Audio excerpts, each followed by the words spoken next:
এই বৃত্তটি এই চতুর্ভুজকে যে যে বিন্দুতে স্পর্শ করেছে প্রত্যেকটার আমি নাম দিয়ে দিলাম। এটা পি, এটা কিউ, এটা আর, এটা এস। তাহলে প্রথম আমি প্রমাণের যাব। কি প্রমাণ?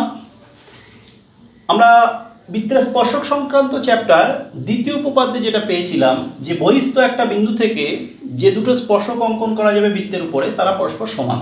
তাহলে আমি এখান থেকে যদি দেখি ও কেন্দ্রবৃত্তের এটা এটা এটা হচ্ছে বহিস্থ বিন্দু, আর পি আর এসটা হচ্ছে বৃত্তের উপরস্থ বিন্দু।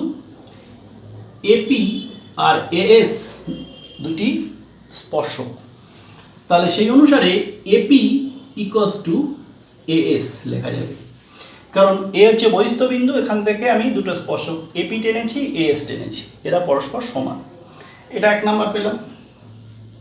নাম্বার 2, একই রকম ভাবে বি বহিস্থ বিন্দু, বি থেকে বিকিউ আর বিপি দুটো স্পর্শক, তার মানে বিপি ইকুয়ালস টু বিকিউ, এটাও পেলাম 2।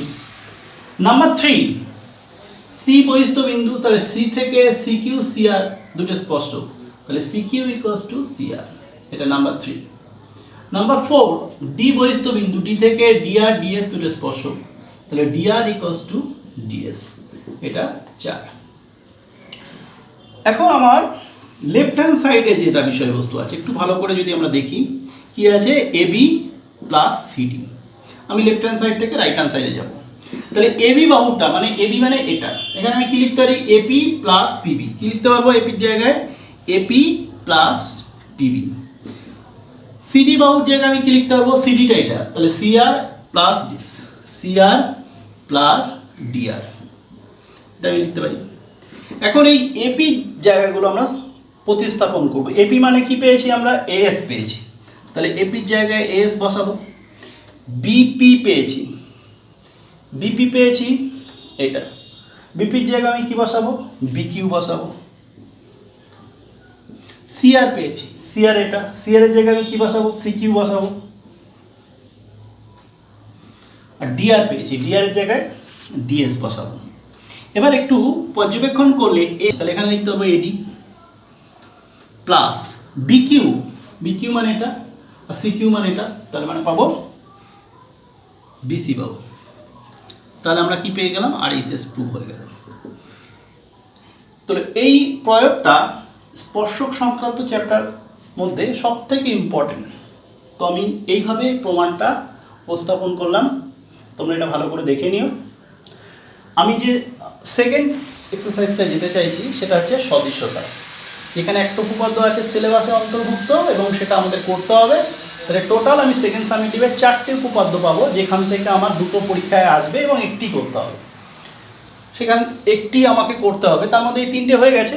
লাস্ট যেটা আছে আমি সদৃশ্য সংক্রান্ত উপপাদ্যে চলে যাচ্ছি। বিষয়বস্তু যেটা আছে সেটা হচ্ছে সদৃশ্যতা সংক্রান্ত উপপাদ্য। এটা আমাদের একটাই উপপাদ্য সিলেবাসে অন্তর্ভুক্ত আছে, যেটা 2 বছর বা 1 বছর অন্তর অল্টারনেট করে আসে। বিগত 1 বছর আসেনি, সামনের অর্থাৎ 2021-এর ক্ষেত্রে মাধ্যমিকে এই উপপাদ্যটা খুবই ইম্পর্টেন্ট। তো আমরা ভালো করেই করব। উপপাদ্যের বিষয়বস্তুটা একটু ভালো করে বুঝতে হবে। প্রথমে যে উপপাদ্যের বিষয়বস্তুটা আসছে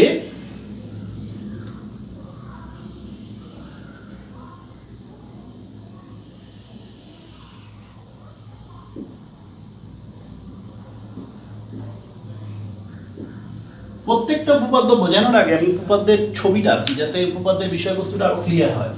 বলছে এবিসি একটা সমকোণী ত্রিভুজ যার এ কোণটা হচ্ছে সমকোণ।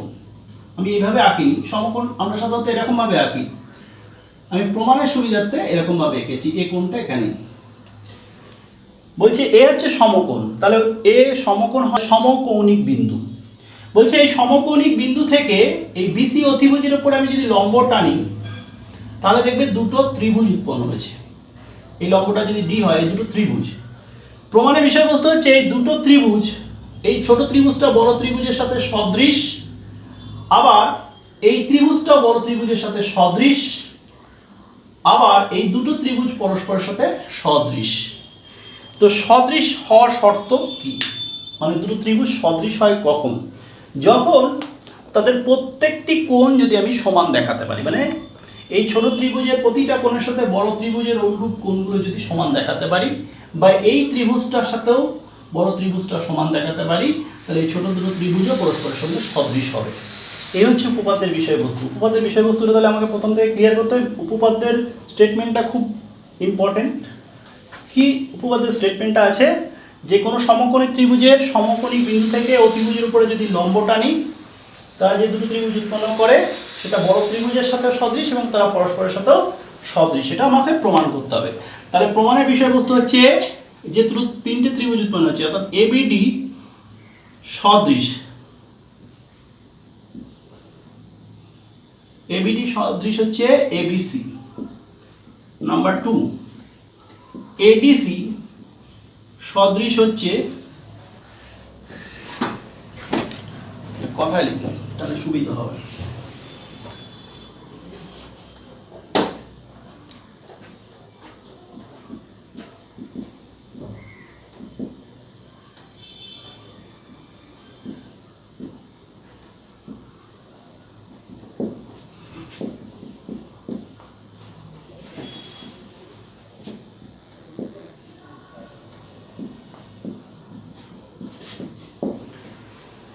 এই তিনটে আমার প্রমাণের বিষয়বস্তু।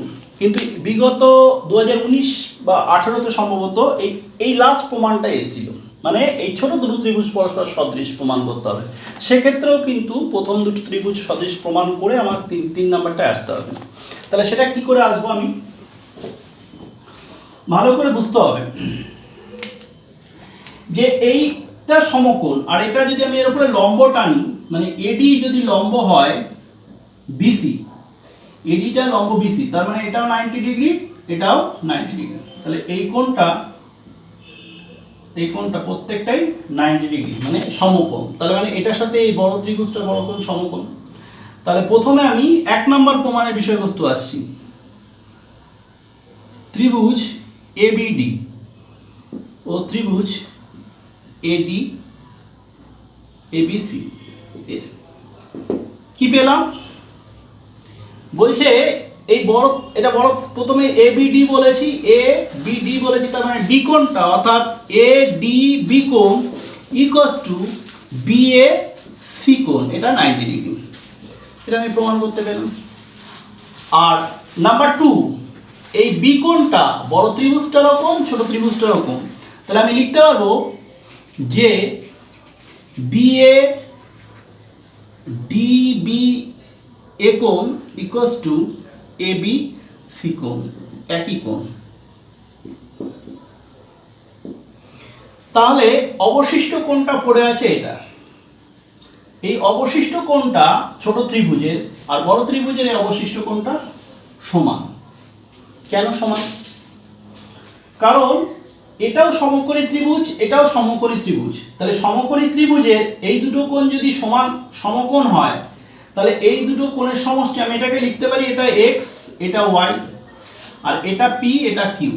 তাহলে আমি এখান থেকে ছোট করে লিখে নিতে পারি x প্লাস y হচ্ছে 90 ডিগ্রি, কারণ এটা যদি 90 ডিগ্রি, x প্লাস y এর মান 90 ডিগ্রি, আর ঠিক p plus q equals to 90 degree. তাহলে p প্লাস q এর মানও 90 ডিগ্রি।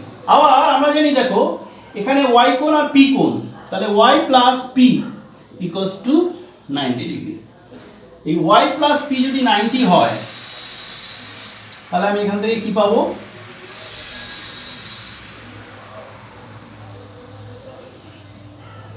এটা যদি আমি বিয়োগ করে দেই এই দুটো, তাহলে এটা এখান থেকে p কেটে যাবে, q minus y equals to 0। তাহলে q ইকুয়ালস টু আসছে y, অর্থাৎ q কোণটা আর y কোণটা সমান। ম্যাথমেটিক্যালি দেখালাম। আর একই রকম ভাবে তুমি দেখাতে পারবে x ইকুয়ালস টু p কোণ, অর্থাৎ এই যে x কোণটা ধরেছি, এই x কোণটা p কোণটা সমান। তাহলে আমি লিখতে পারবো যে অবশিষ্ট কোণ কোনটা, BAD কোণ ইকুয়ালস টু BCA কোণ, অবশিষ্ট কোণ, এরা পরস্পর সমান এই থিওরি অনুসারে। তার মানে এই দুটো ত্রিভুজ কি পেলাম, সদৃশ। তাহলে প্রমাণ হয়ে গেল যে ত্রিভুজ এবিডি ও ত্রিভুজ এবিসি পরস্পর সদৃশ। এটা আমার 1 নম্বর প্রমাণ ছিল। তাহলে এই প্রমাণটা হয়ে গেল, আমি এখানটা মুছে দিলাম। দিয়ে সেকেন্ড প্রমাণের ক্ষেত্রে আমি দেখো, সেকেন্ড প্রমাণের ক্ষেত্রে আমি যাচ্ছি। সেক্ষেত্রে সেকেন্ড প্রমাণের ক্ষেত্রে প্রথম যে বিষয়বস্তুটা আছে এডিসি ত্রিভুজের, তাহলে এডিসি কোণ সমান বিএসি কোণ, এটা 90 ডিগ্রি। আচ্ছা, নাম্বার 2, নাম্বার 2টা হচ্ছে কি, সি কোণটা কমন কোণ, তাহলে কোণ সি সাধারণ লিখে দিতে পারো একেবারে, সাধারণ কোণ। নাম্বার 3, অবশিষ্ট কোণ যেটা আছে, অর্থাৎ এই ত্রিভুজের অবশিষ্ট কোণ কোনটা, কিউ কোণ। আর এই বড় ত্রিভুজের অবশিষ্ট কোণ কোনটা আছে, এই ছোট ত্রিভুজটার এই কোণটা, ও কিউ কোণটা অবশিষ্ট, এটা সাধারণ কোণ। পি কোণটা আছে অবশিষ্ট আছে, তাহলে পি কোণের সাথে এখানে অবশিষ্ট কোণ আছে পি, আর এখানে অবশিষ্ট আছে এক্স। তাহলে এই ছোট ত্রিভুজের মানে ডিএসি কোণ ইকুয়ালস টু বড় ত্রিভুজের এ বি সি কোণ, এটা অবশিষ্ট কোণ, অবশিষ্ট কোণ, তাহলে পরস্পর সমান। তাহলে 3টে পেলাম, তার মানে এটা পরস্পর সদৃশ। অর্থাৎ ত্রিভুজ এডিসি ও ত্রিভুজ এবিসি পরস্পর সদৃশ, প্রমাণ পেয়ে গেলাম। তাহলে আমি 1 নম্বর প্রমাণটা এটা পেয়েছি, 2 নম্বর প্রমাণটা এটা পেয়েছি। 3 নম্বর প্রমাণে আর যাওয়ার দরকার থাকে না, তখন এই লিখতে হয় যে 1 ও 2 থেকে পাই, 1 ও 2 থেকে পাই, যেহেতু এই ছোট ত্রিভুজ দুটো বড় ত্রিভুজের সাথে সদৃশ, তাহলে আমি লিখতে পারি ছোট ত্রিভুজগুলো পরস্পরের সঙ্গে সদৃশ। এটা হচ্ছে সদৃশ্য সংক্রান্ত উপপাদ্যের একটাই উপপাদ্য যেটা আমাদের সিলেবাসে আছে, সেটা পুরোপুরি বলে দিলাম। তোমরা যদি চাও এটাকে এটার সাথে সদৃশ প্রমাণ নিজেরাও করতে পারো। কি করে প্রমাণ করবে, এটা 90 ডিগ্রি দেখাবে পরস্পর সমান, এর এই কোণের সাথে এই কোণ সমান, এর এই কোণের সাথে এই কোণ সমান, তাহলেও সদৃশ্যতা প্রমাণ করা যায় যদি আমরা এই দুটো না দিয়ে করি, একেবারে করতে চাই। তাহলে টোটাল জ্যামিতির উপপাদ্য সংক্রান্ত আমি যে সিলেবাসে আছে, যেখান থেকে 5 নাম্বার আসবে আমি বলে দিয়েছি এবং এর প্রয়োগগুলোও বলেছি। আরও কিছু বিষয়বস্তু আছে, সেগুলো পরে তোমরা একটু মধ্যশিক্ষা পর্ষদের যে বইটি আছে সেটা ভালো করে দেখবে। আর আছে আমাদের এই সেকেন্ড সামেটিভে সম্পাদ্য, যেখানে আছে অন্তর্বৃত্ত আর পরিবৃত্ত। এটা হচ্ছে বিষয়বস্তু, আর প্রয়োগ তো বলে দিলাম। তাহলে একটা সম্পাদ্য যেখান থেকে আমাদের 5 মার্কস থাকবে, আর প্রয়োগ একটা আমি স্পর্শকের সংক্রান্ত থেকে প্রয়োগ বলেছি। এই সদৃশ্য সংক্রান্ত থেকে অনেকগুলো প্রয়োগ আছে যেগুলো পর্ষদের নির্দেশিত বইতে পাবে, সেগুলো থেকে গোটা 4-5 করলে তোমরা কমন পেতে পারো। সেখান থেকে 3 নাম্বার থাকে, তাহলে 13 মার্কস তোমার বড় কোশ্চেনে থাকবে, আর শর্ট টাইপের কোশ্চেন মিলে 4 নাম্বার থাকবে, মানে এমসিকিউ এবং এসএ কোশ্চেন। এই 17 নম্বর সেকেন্ড সামেটিভের ক্ষেত্রে আমাদের করতে হবে ভালো করে। এই পর্যন্ত আমার ক্লাস আমি শেষ করলাম, তোমরা ভালো করে প্র্যাকটিস করো।